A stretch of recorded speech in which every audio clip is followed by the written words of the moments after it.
Au départ, il a fallu mettre en place pas mal de choses dans un contexte quand même incertain. Les mesures de chômage partiel pour les employés, et puis ensuite toutes ces annulations. J'ai repris confiance assez vite par rapport à une clientèle qui est quand même bien installée, que j'ai depuis longtemps, donc ça m'a rassurée. On n'avait que des grosses commandes, des cocktails pour 150, des ouvertures de festivals, des apéritifs pour toutes sortes d'événements. C'est là qu'il a fallu un peu réfléchir à une autre manière de travailler.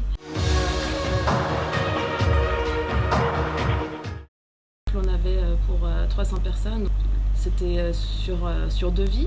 Et puis là, tout d'un coup, c'est plutôt moi qui devais aller chercher des clients. Donc c'était plus un peu de pub sur les réseaux sociaux, trouver des solutions individuelles ou familiales, alors qu'on était plus sur des événements culturels, sur des repas de boîte ou des repas d'entreprise, je veux dire. Voilà. J'ai proposé des menus de fête quand même.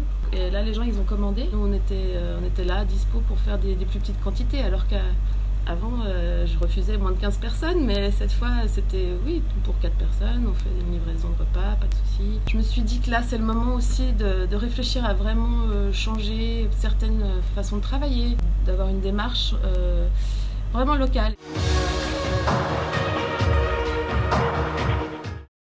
Je trouve qu'il est l'entre-deux de ce qu'on trouve à Genève, dans le sens où il y a des gros traiteurs, des grosses structures avec beaucoup de personnel, des petits traiteurs qui se lancent un peu.